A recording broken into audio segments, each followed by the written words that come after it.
Hello friend, welcome to my YouTube channel. तो आज मैं आपको एक ऐसे अद्भुत और रहस्यमय किले के बारे में बताने वाला हूँ जिसे आज तक दुनिया भर के कोई भी मुगल हो या कोई भी राजा आज तक इस कालिंजर किले को नहीं जीत पाया। कालिंजर किला का रहस्यमय किला और उसकी कहानी क्या है, तो वीडियो के अंत तक बने रहे। कालिंजर उत्तर प्रदेश के बांदा जिले में स्थित एक बहुत पुराना ऐतिहासिक किला है। भारत भारतीय इतिहास में यह किला अपने अलग अलग नामों से खूब प्रसिद्ध है। यह किला विश्व धरोहर प्राचीन शहर खजुराहो के पास स्थित है। तभी कई लोग इसे खजुराहो के मंदिर के नाम से भी जानते हैं। कालिंजर किला भारत के सबसे बड़े और अद्वितीय किलों में से एक माना जाता है। यह किला बहुत ऊंचाई पर स्थित है। देखने में बहुत ही अद्भुत और सुंदर लगता है। अब मैं आपको इस किले के बारे में कुछ बताने का काम करता हूँ। यह एक छोटी सी पहाड़ी पर स्थित है। इसके अंदर ढेरों मूर्तियां और स्मारकों का खजाना है। इन्हें देखकर इतिहास के कई पहलू उजागर होते हैं। चंदेल द्वारा निर्मित यह किला चंदेल वंश के शासनकाल का एक बहुत ही लोकप्रिय और उत्कृष्ट उदाहरण है। इस किले के अंदर मैंने कई इमारतें और मंदिर देखे, और इतना ही नहीं, मैंने उन खूबसूरत मंदिरों की दीवारों पर कई तरह की डिजाइन और मूर्तियां भी देखी। इस किले को हिंदू भगवान शिव का निवास माना जाता है। इस किले के अंदर नीलकंठ महादेव का मंदिर भी है। 8वीं और 13वीं शताब्दी ईस्वी के बीच इस क्षेत्र पर शासन करने वाले राजपूत चंदेल शासकों के अधीन कालिंजा का किला एक शक्तिशाली शक्ति बन गया। चंदेल साम्राज्य को जेजा जेजा भुक्ति कहा जाता है, और इसमें उत्तर मध्य भारत के उन्नत बुंदेलखंड क्षेत्र के कुछ हिस्से शामिल थे। भारतीय इतिहास में बार बार किए गए आश्चर्यजनक विदेशी आक्रमणों के लिए प्रसिद्ध राजा यशोवर्मन ने 1925 से 1950 ईस्वी के बीच शासन किया और कालिंजा के किले का निर्माण किया। खजुराहो में अपनी राजधानी स्थापित करने के साथ उन्होंने कालिंजा को एक रक्षात्मक केंद्र के रूप में विकसित किया और आसपास के क्षेत्रों का एक संक्षिप्त वितरण देने के लिए सुरक्षित दीवारें, संतुलित किले और ऊंची चौकीदार स्तंभों का निर्माण करके प्राचीन संरचनाओं को विशेष रूप से सुदृढ़ किया। राजा यशोवर्मन को चंदेल चंदेल के संस्थापक और प्रसिद्ध लक्ष्मण मंदिर के निर्माण को श्रेय दिया जाता है। 1019 और 1023 ईस्वी के बीच मुसलमान महबूब गजनी के बार बार आक्रमणों के बाद यह किला एक बार फिर एक शक्तिशाली शक्ति बन गया। मुगल सम्राट अकबर महान के दरबारी इतिहासकार निजामुद्दीन अहम के अनुसार जब महबूब ने 1019 ईस्वी में कालिंज पर आक्रमण किया तो वह कालिंजर किले के अंदर एक एकत्रित विशाल चंदेल सेना को देखकर भयभीत हो गया। ऐसा प्रतीत होता है कि सुल्तान ने विजय के लिए भगवान से प्रार्थना की, और उस समय कालिंजर के स्वामी राजा नंद को एक स्वप्न के कारण रात में अचानक भय उत्पन्न हुआ और वे अपने परिवार और अभिभावकों के साथ भाग निकले, जिससे किला पूरी तरह अस्त व्यस्त हो गया। अगले दिन महबूब ने बिना किसी विरोध के किले पर विजय प्राप्त की और उसमें से लूटपाट की। यह इतिहास पूरी तरह से स्पष्ट नहीं हो पाया, क्योंकि किंवदंतियों के अनुसार इसे अहमद ने लगभग 555 वर्ष बाद लिखा था। आमतौर पर यह उल्लेख किया जाता है कि कालिंजर के राजा राजा गंधदेव ने अपने राज्य को विनाश से बचाने के लिए 1023 ईस्वी में सुल्तान महबूब को सम्मानित किया था। यह किला चंदेलों के अधीन रहा जब तक कि 1202 में सुल्तान कुतुबुद्दीन ऐबक ने के नेतृत्व में एक विशाल सेना ने इसे राजपूतों से वापस ले लिया। एक बार फिर इसका स्वामित्व बदल गया और 1211 ईस्वी में दिल्ली में सुल्तान आराम शाह के अल्प शासनकाल के दौरान यह चंदौली के पास लौट आया। दिल्ली के अगले सुल्तान अल्तमश या इल्तुतमिश ने कालिंजर पर कई बार कब्जा करने की कोशिश की और एक असफल आक्रमण में उसकी मृत्यु हो गई। उसके बाद चंदेलों का निरंतर शासन सुल्तान अलाउद्दीन खिलजी के समय तक चला, जब इसे फिर से दिल्ली सल्तनत के अधीन कर दिया गया। जब 1358 में दिल्ली पर तैमूर के आक्रमण के कारण दिल्ली सल्तनत कमजोर हो गई तो कालिंजर फिर से राजपूतों के अधीन चला गया। नवंबर 1544 में दिल्ली के सूर्य साम्राज्य के अशोक सम्राट शेर शाह सूरी ने एक विशाल शक्ति के साथ कालिंज पर आक्रमण किया और एक बड़ा हमला किया। उस समय कालिंज पर शासन करने वाले राजपूत राजा कीरत राय थे, जिनकी बेटी रानी दुर्गावती का विवाह गढ़मंडला गोंडवाना के शासक राजा दलपत से हुआ था।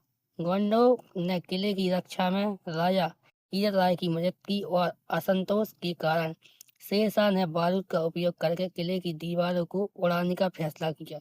दुर्भाग्य से किले की दीवारें की ओर दागे गए विस्फोटकों में से एक उल्टा होकर शेर शाह पर ही जा लगा, जिससे वह गंभीर रूप से घायल हो गया। शेर शाह की उसी समय मृत्यु हो गई और वह पास के सारा राम शहर में छिप गया। शेर शाह के पुत्र इस्लाम शाह ने दिल्ली की गद्दी संभाली और उसी समय कालिंजर किले पर कब्जा करके अपने पिता के सपनों को पूरा किया। इस्लाम शाह की मृत्यु के बाद किले को राजपूतों ने पुनः प्राप्त कर लिया और 1569 तक चंदेल शासन के अधीन रहा। जब अकबर ने आक्रमण करके इसे जीत लिया, कालिंजर और आसपास के क्षेत्र अकबर के दरबार के रत्नों में से एक राजा बीरबल को एक निजी जागीर के रूप में दे दिए गए थे। बीरबल 1586 में उनकी मृत्यु तक उनके अधीन रहे। बाद में यह क्षेत्र मुगल साम्राज्य के सहयोगी सोलंकी राजपूतों के अधीन रीवा साम्राज्य का अभिअंग बन गया। 1688 में राजा छत्रसाल ने मुगलों से कालिंजर किले को जीत लिया। राजा छत्रसाल ने बुंदेलखंड क्षेत्र के चारों ओर एक विशाल राज्य का निर्माण किया और 1760 में वास्तविक मुगल अभिलेखों के अनुसार सम्राट बहादुर शाह प्रथम ने युद्ध विराम के रूप में औपचारिक रूप से यह किला राजा को दे दिया।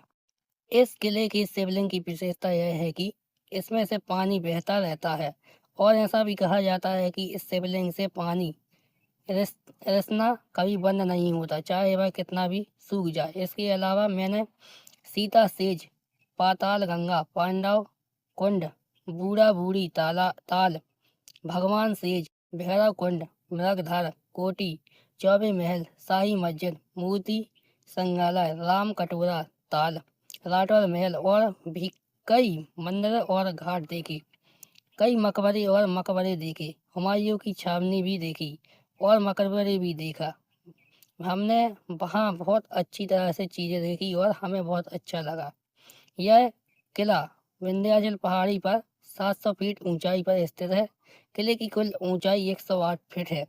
इसकी दीवारें ऊंची और चौड़ी हैं।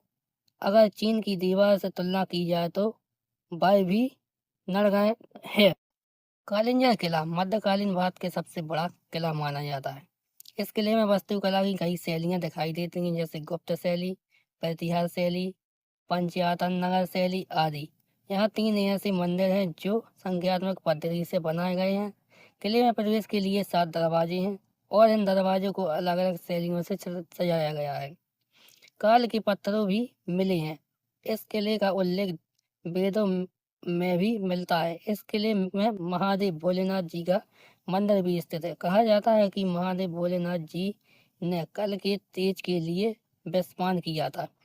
मंदिर के ठीक ठाक पीछे एक पहाड़ को काटकर एक जलकुंड बनाया गया है। इस मंदिर के ऊपर एक पहाड़ है जहाँ से पानी का रास्ता जुड़ा है। बुंदेलखंड में सूखे का साया सा लगता है, लेकिन चाहे कितना भी सूखा पड़ जाए, इस पहाड़ से पानी बहना बंद नहीं होगा। कालिंजर का पुराना महत्व महादेव के विष पीने से है।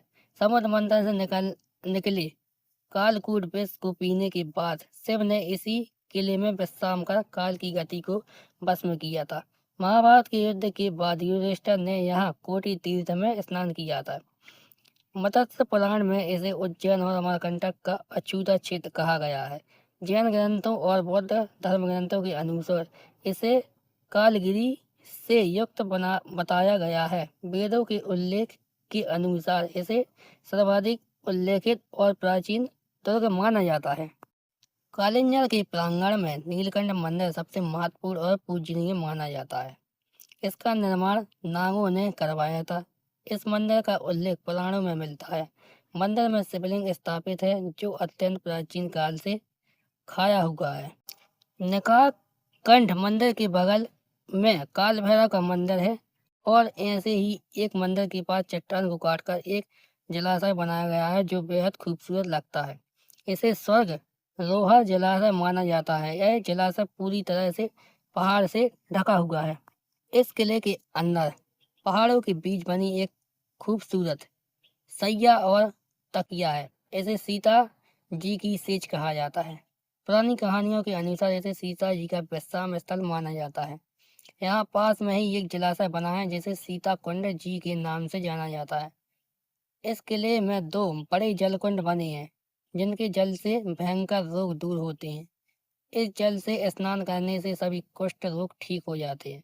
बुंदेलखंड के बांदा से लगभग लगभग 75 किलोमीटर दूर कालिंजर में बना यह किला कई किलोमीटर की दूरी में फैला हुआ है।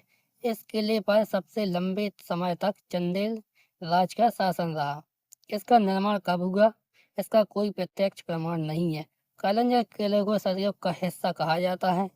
इसे अलग अलग समय में अलग अलग नामों से भी जाना जाता है। सतयुग में इसे कीर्तिनगर, त्रेता युग में मध्यगढ़, द्वापर में सिंगलगढ़ तथा वर्तमान में कलयुग में इसे इस किले को कालिंजर कहा जाता है। इस किले पर चंदेल राजाओं का शासन लगभग 600 वर्षों तक चला। चंदेल राजाओं ने 15वीं शताब्दी तक शासन किया। मुगल काल में यह किला अकबर ने बीरबल को जहांगीर के रूप में उपहार में दिया था। इतिहासकारों का कहना है कि इसके बाद किला राजा छत्रसाल के अधीन हो गया और उनके बाद राजा पन्ना ने इस किले पर शासन किया।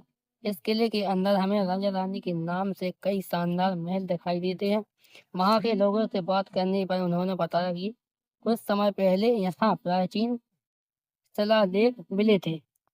इन शिलालेखों के बारे में बताया जाता है कि मई 1545 को शेरशाह की मृत्यु के बाद उनके पुत्र इस्लाम शाह का दिल्ली की गद्दी पर विधिवत राज्याभिषेक किया गया। कालिंजर किले में हमने बहुत पुरानी और अद्भुत चीजें देखी जिन्हें देखने के बाद हमें कुछ न कुछ सीखने को मिला है और इतिहास के बारे में भी काफी जानकारी मिली है। इसलिए आप लोगों को भी वहां जाकर नीलकंठ मंदिर और उसके इतिहास के बारे में जरूर जानना चाहिए। ओगोन से अपनी यात्रा का आनंद स्वतंत्रता के साथ परेशानी मुक्त तरीके से लेने के लिए अपनी गति और इच्छा से आप स्वयं ड्राइविंग कर सकते हैं। अगर आपको मेरा वीडियो अच्छा लगा हो तो वीडियो को लाइक कीजिए, चैनल को सब्सक्राइब कीजिए और वीडियो को ज़्यादा से ज़्यादा शेयर कीजिए।